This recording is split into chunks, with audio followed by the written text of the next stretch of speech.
Some partnerships, Frank, aren't built to last, Dale Peterson had sneered yesterday, his voice cutting through the hushed conference room. News of my affair had clearly traveled faster than the morning coffee. Now, sitting before him, my termination letter, a stark white against the mahogany, I knew the game was over. 25 years of loyalty meant nothing. He just watched, a faint smirk playing on his lips. The meeting room was too bright, the air conditioning too cold. My chair felt stiff beneath me. Dale Peterson sat across the polished table, his custom suit fitting him like a second skin. He looked like he'd been carved from a block of ice, slick and unyielding. Karen Schmidt from HR sat to his right, her hands clasped tightly on her lap, a stack of papers meticulously aligned in front of her. Her gaze was fixed somewhere past my left ear. "Frank," Dale began, his voice smooth, devoid of any discernible warmth. "We're making some strategic adjustments here at Meridian Partners. A necessary restructuring, you understand, to optimize our operational efficiency." The words hung in the sterile air, the corporate euphemisms, a thinly veiled axe. I'd heard them 100 times, delivered them myself in earlier, less complicated years. This time, they were for me. A cold knot tightened in my gut. I kept my face impassive. "I see," I said, my own voice steady, a practiced calm I'd honed over decades of high-stakes negotiations. 25 years, Dale. That's a considerable investment in operational efficiency, wouldn't you say? Karen shifted slightly in her chair, a faint flush creeping up her neck. She still wouldn't look at me. Dale, however, met my gaze head-on, his eyes showing nothing but a distant resolve. "Indeed, Frank, and your contributions have been invaluable. That's why we've put together a very generous severance package. It reflects our appreciation for your long service." He pushed a folder across the table, the glossy cardstock catching the fluorescent light. It lay there, an expensive bandage over a fatal wound. I knew what it was without opening it, a standard exit agreement designed to buy silence and prevent lawsuits. "Tom Anderson is overseas, I assume?" I asked, my gaze unwavering. Tom, the founder, the man who'd hired me, who understood the true value of client relationships. Dale paused, a flicker of something unreadable in his eyes. "Tom is currently unavailable for consultation," he replied, a non-answer designed to deflect, to maintain the corporate facade. "This decision was made at a senior leadership level." Karen cleared her throat, finally finding her voice, though it was barely a whisper. "Security will escort you from the premises, Frank, once you've gathered your personal effects. It's standard procedure for these transitions." The irony was not lost on me. I had drafted that very protocol myself years ago, when we'd needed to protect proprietary information from departing employees. Now, I was the one being ushered out like a potential threat, an outdated piece of software being purged from the system. It felt like being stripped bare in front of a crowd. "Understood," I said, pushing back my chair. The scrape of its legs against the tile floors seemed impossibly loud. Karen and Dale watched as I walked down the familiar corridor to my office.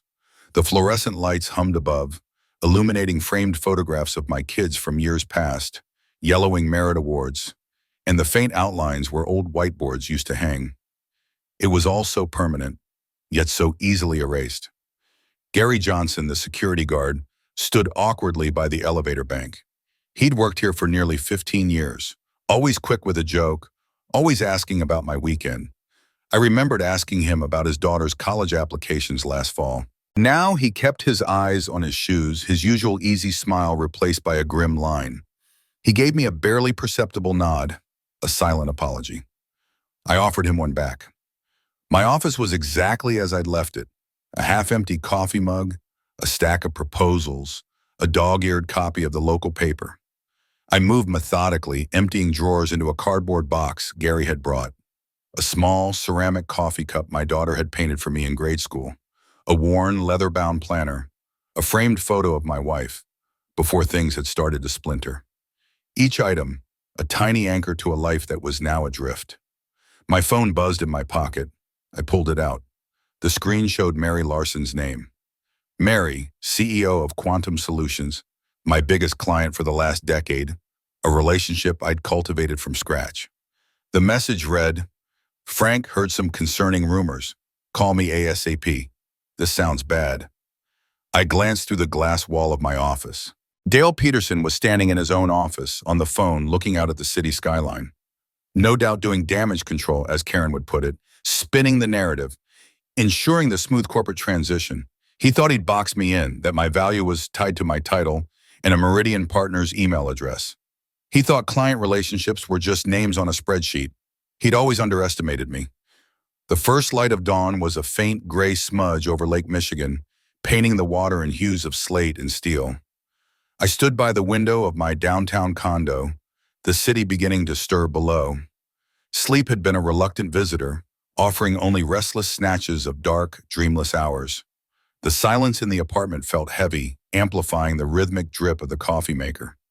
I poured a fresh cup, the steam rising, carrying the bitter aroma. The corporate severance package sat on the kitchen counter, still unopened, a stark reminder of yesterday's clinical execution. My phone rang, startling me. Mary Larson, I knew this call was coming. Frank Miller, you tell me right now, her voice boomed, cutting through the line. Did those absolute idiots actually fire you? Her tone was a potent mix of disbelief and raw fury, a signature Mary Larson explosion. I took a slow sip of coffee. Mary, it's a standard corporate restructuring. They're optimizing for new strategic directions. The words tasted like ash.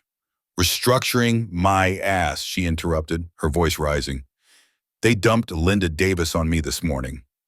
Linda Davis, that woman couldn't close a car door, let alone a multi-million-dollar deal. She spent 20 minutes telling me about the synergies between our companies. Synergies, Frank. We've been partners for 10 years. You built my entire supply chain strategy from the ground up.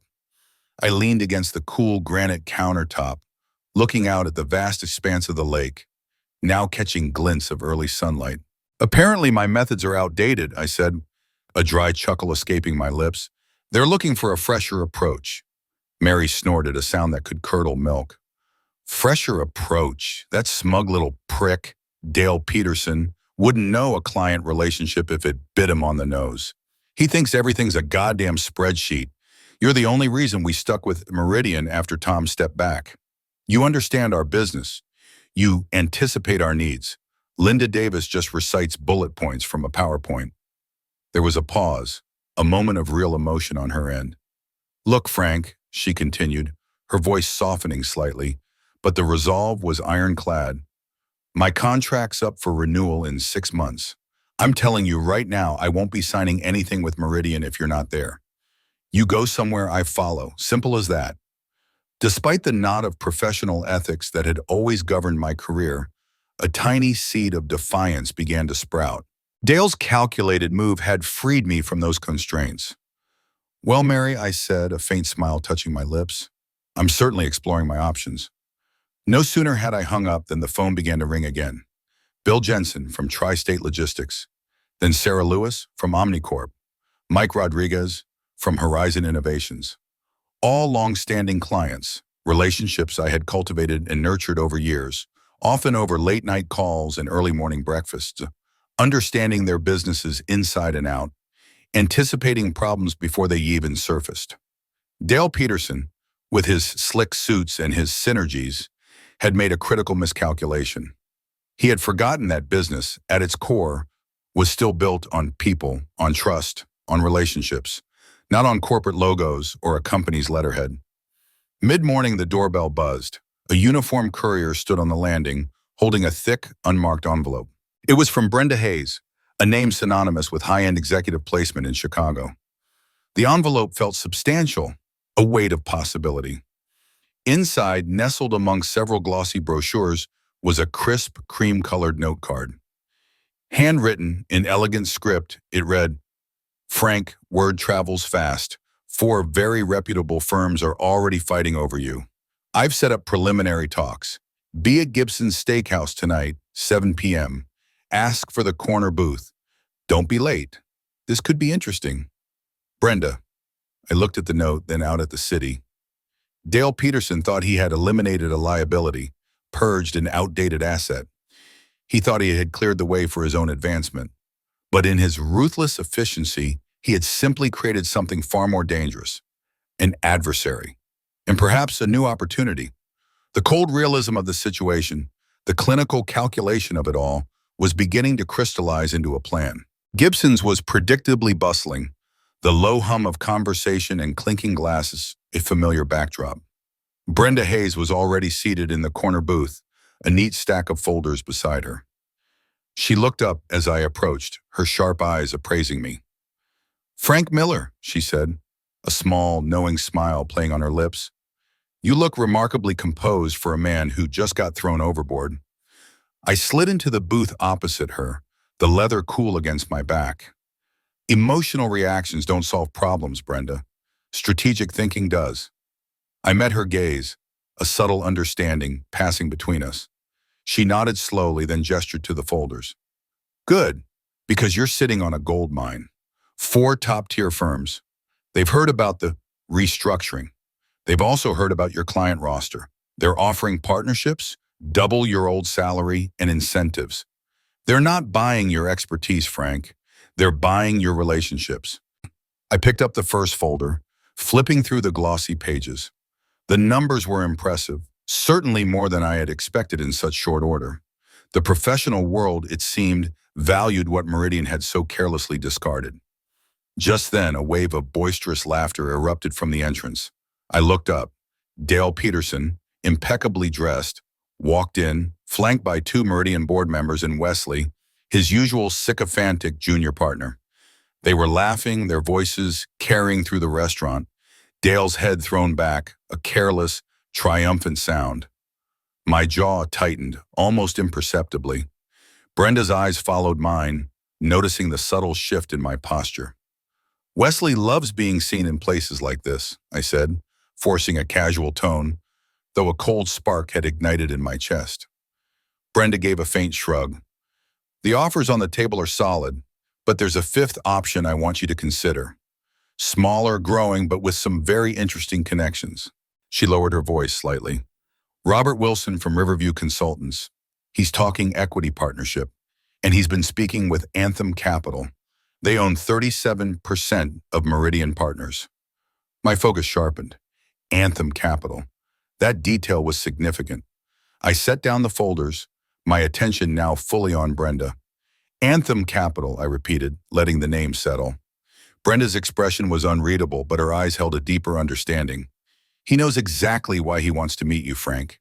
She glanced towards Dale's table, where he was now holding court, gesturing expansively. It was then that Dale looked up, his gaze sweeping across the room. His eyes landed on me, then on Brenda. The laughter died in his throat. His face, moments ago animated with careless pleasure, darkened. He knew. The casual meeting with a headhunter in a public place. My sudden availability. The implications. He knew. The next morning, I met Robert Wilson at a quiet cafe downtown. He was an older man, perhaps early 60s, with a distinguished mane of silver hair and eyes that held a lifetime of shrewd observation. He offered a firm handshake, his grip warm and confident. "Frank," he began, settling into his chair, "your reputation precedes you. Everyone in the city knows your name, your client history, and the revenue you've consistently brought in for Perstian, or rather, for yourself, really." He gave a slight, knowing smile. "I've had 17 clients reach out since yesterday morning," I admitted, keeping my voice level. "They represent roughly $42 million in annual revenue. Conservatively, I'd say 12 of them would follow me, given the right circumstances." The numbers were staggering, a testament to the relationships I'd built. Robert took a sip of his coffee. Frankly, Dale Peterson is either extraordinarily stupid or dangerously arrogant to let you go. Meridian just cut off its own limb." He paused, letting that sink in. "We're offering you a full equity partnership at Riverview, plus a package that's 20% above what Meridian was paying you, even with your severance factored in." He leaned forward, his voice dropping slightly. "But there's more. As Brenda mentioned, we're working closely with Anthem Capital. They've been looking to acquire Meridian Partners for a while. Your involvement, your client relationships, your institutional knowledge, it would stabilize the transition for them and ensure a smooth handover of those critical accounts. Dale's restructuring actually presented Anthem with an unexpected opportunity. A plan far more intricate and satisfying than simple revenge began to solidify in my mind. The key turned in the lock with a soft click, a sound that always felt too loud in the empty apartment. Sarah's gallery usually kept her late, especially with a new exhibition opening. The silence inside was thick, broken only by the hum of the refrigerator. I tossed my keys onto the polished entry table. It had been a whirlwind of meetings and negotiations with Riverview, the details of the equity partnership solidifying faster than I'd anticipated. A new empire was indeed taking shape, but the victory felt hollow in the quiet of the apartment. Over the past few weeks, I'd started noticing things. Small, almost imperceptible shifts. Sarah's phone, once left casually on the kitchen counter, was now always with her, even when she just stepped out to the balcony. There were new clothes in her closet, expensive pieces I didn't recognize, items that seemed a little too sleek for her usual bohemian gallery style. When I tried to engage her in conversation about my new ventures, her replies were often vague, her gaze distant, as if her mind was elsewhere. One evening, Sarah had left her phone on the charger in the living room while she was in the shower. It buzzed. Instinct, or perhaps a growing unease, made me glance at the screen. A text message, prominent on the lock screen. From R.W., it read, "Missing you, can't wait for Friday." A cold dread washed over me, a sensation akin to the initial gut punch of Dale Peterson's announcement, but far more insidious. I tried to dismiss it, to rationalize it away. A client, perhaps, a gallery contact, but the words "missing you" carried a different weight, a personal intimacy that pricked at the fragile edges of my composure. The unease, once a whisper, now began to fester, growing into a silent roar within me. My professional instincts, honed over decades of uncovering corporate deceptions, kicked in. I began to observe her more closely, subtly tracking her movements. Her excuses for late nights became more frequent, more elaborate. A new artist dinner, a charity auction, a client mixer. All plausible, yet each explanation felt like a stone dropping into a hollow space inside me. The hollowness grew, a vacuum where trust and intimacy used to reside. This was a betrayal far deeper than any corporate slight, a wound inflicted at the very core of my personal world. The irony was brutal. Professionally, I was soaring. The Riverview deal was progressing swiftly. My new partner, Robert Wilson, was sharp, insightful, and clearly respected my abilities. He had opened doors, laid out a future that promised not just financial recovery, but a genuine opportunity to build something lasting, something entirely my own. But at home, my world felt like it was crumbling, silently, without a single visible crack to the outside observer. The festering unease forced my hand. Using the same discreet methods I'd employed to vet potential business partners or quietly investigate competitors, I began to confirm my suspicions about Sarah. It felt sordid, degrading, but the need to know, to have definitive proof, was overwhelming. One rainy Tuesday evening, I left the office earlier than usual, telling Robert I had a personal appointment. I waited, parked several blocks from the gallery, my car blending into the street traffic. When Sarah finally emerged, I followed. She didn't drive towards our condo, but instead headed northwest, deeper into the city. She pulled into the valet of a secluded upscale restaurant, the kind of place where discretion was paramount. I found a parking spot across the street, the rain streaking down my windshield. I watched as she entered, then, a few minutes later, I saw him. A man, silver-haired, distinguished, walking in after her, a familiar gait, a confident bearing. My breath caught in my throat. The world spun, not with a jolt, but with a slow, sickening lurch. R.W. Robert Wilson, my new partner, the man with whom I was building a new empire, planning a future, discussing corporate takeovers and shared equity. The man who was now, at this very moment, meeting my wife in a hushed, intimate restaurant under the pretense of a clandestine rendezvous. The double betrayal hit me with a force that left me numb, hollowed out, then ignited a searing volcanic rage. My entire life, it seemed, was a carefully constructed lie, crumbling at my feet. The numbness eventually gave way, replaced by a cold, meticulous rage. It wasn't the searing, explosive anger of the initial discovery, but something far more potent, a calculated, patient fury that settled deep in my bones. Grief for what I thought I had, for the life I believed was real, receded. In its place, a singular purpose took root, not just revenge, but utter, surgical destruction. I leaned on every skill I had honed over decades in corporate strategy. My consulting acumen, usually deployed for market dominance and profit maximization, was now focused on a different kind of project. I began by meticulously dissecting Sarah's gallery finances. Accessing records wasn't difficult. I'd handled her accounting for years, setting up the systems myself. What I found was a spiderweb of irregularities: loans from shell corporations, inflated valuations, and most damningly, significant undisclosed investments from a private equity fund linked directly to Robert Wilson. This wasn't just an affair. This was Robert financially intertwining himself with my wife's business, leveraging his position, building a nest for their future with my resources, and likely my unwitting investment. I extended my investigation to Robert Wilson himself. It quickly became clear this wasn't an isolated incident. Robert had a pattern. He used personal relationships as leverage, blurring the lines between professional and private, always to his financial advantage. His charm and silver hair were just tools in a meticulously crafted strategy of exploitation. Then I turned my attention to Dale Peterson. While the initial betrayal of my firing was professional, it was still a betrayal. And now, seeing him celebrating while my personal life crumbled, fueled a fresh desire for his downfall. Over the years at Meridian, I had seen things, heard whispers, bits of information that, at the time, seemed insignificant. Now, cross-referenced with publicly available data and some discrete inquiries, they painted a clear picture. Insider trading, a series of perfectly timed stock transactions tied to Meridian's quarterly earnings announcements, always just before the public release.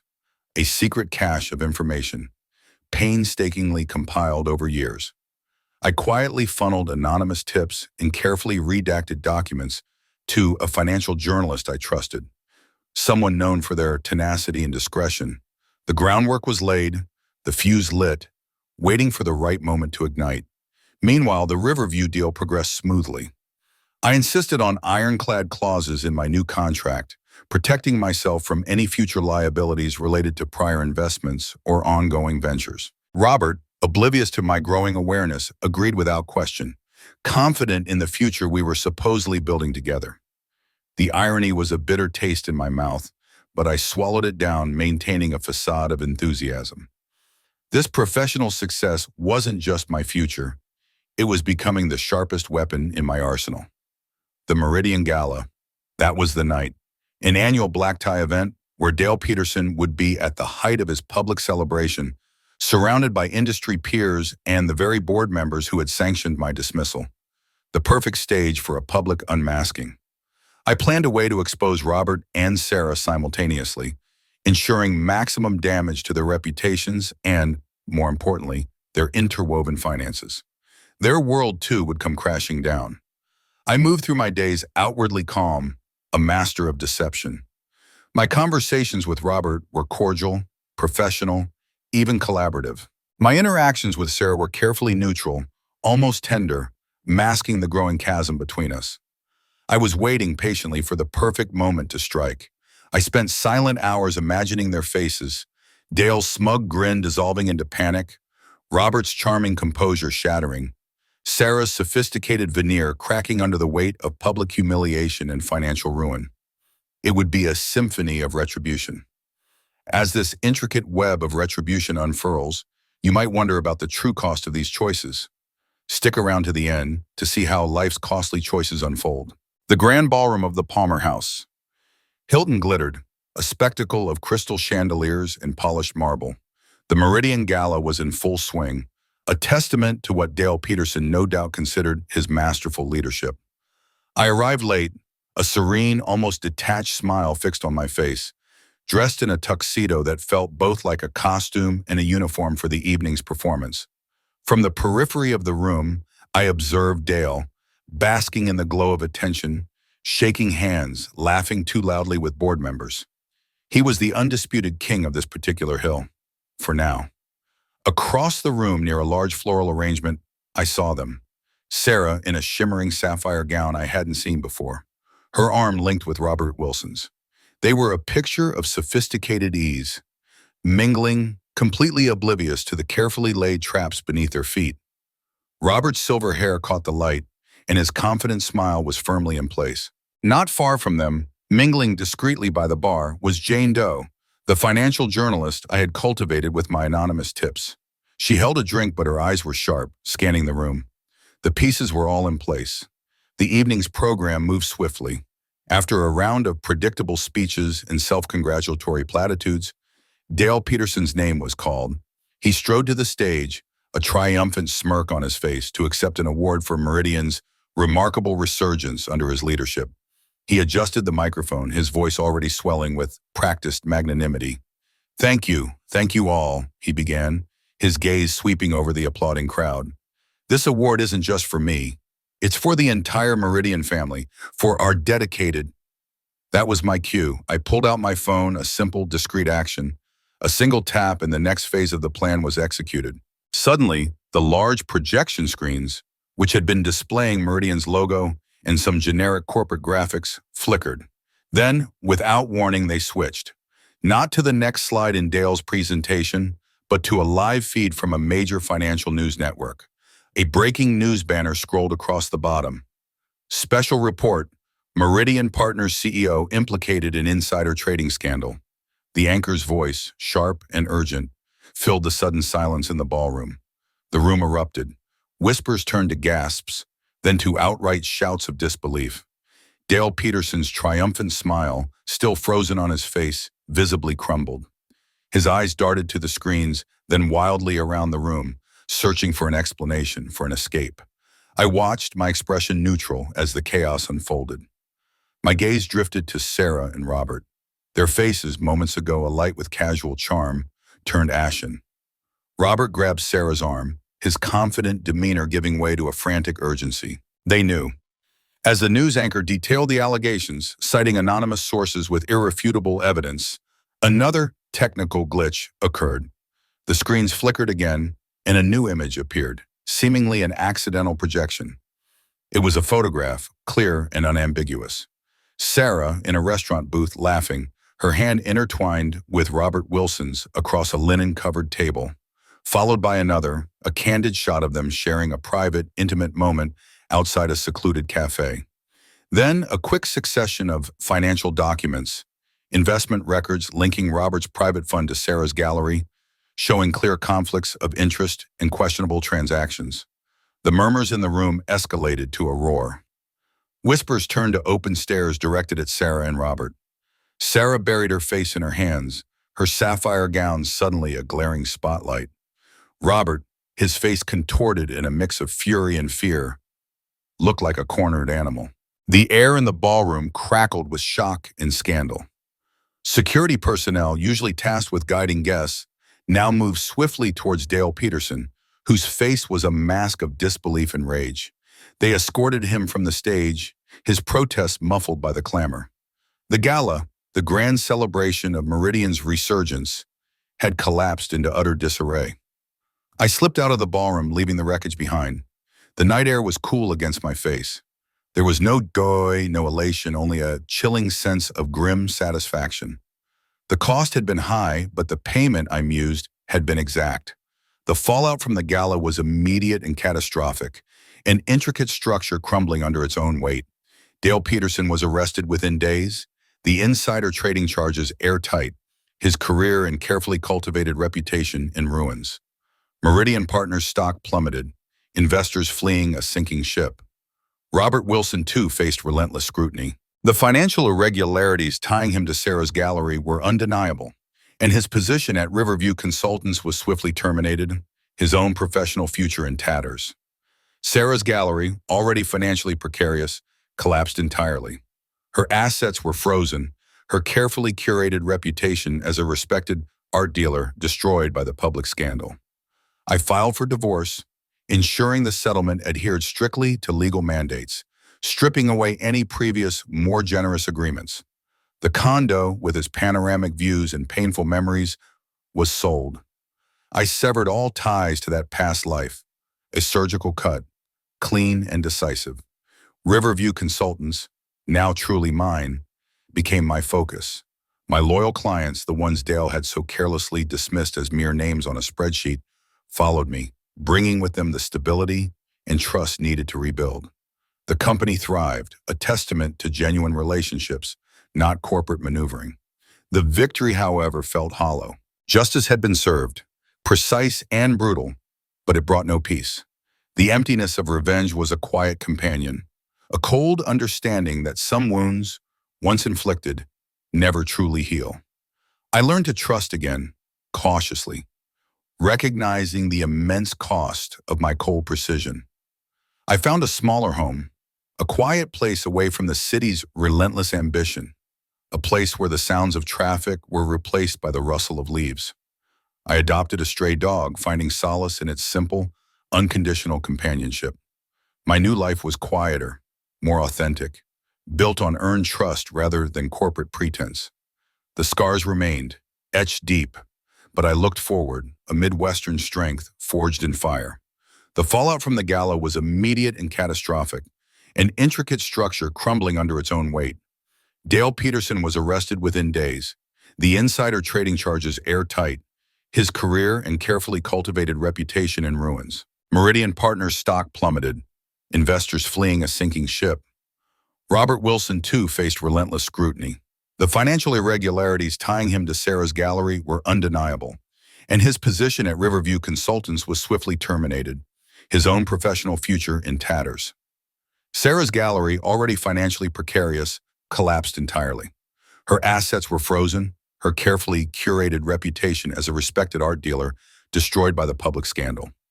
I filed for divorce, ensuring the settlement adhered strictly to legal mandates, stripping away any previous, more generous agreements. The condo, with its panoramic views and painful memories, was sold.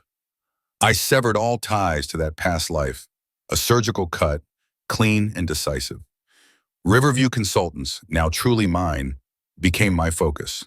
My loyal clients, the ones Dale had so carelessly dismissed as mere names on a spreadsheet, followed me, bringing with them the stability and trust needed to rebuild. The company thrived, a testament to genuine relationships, not corporate maneuvering.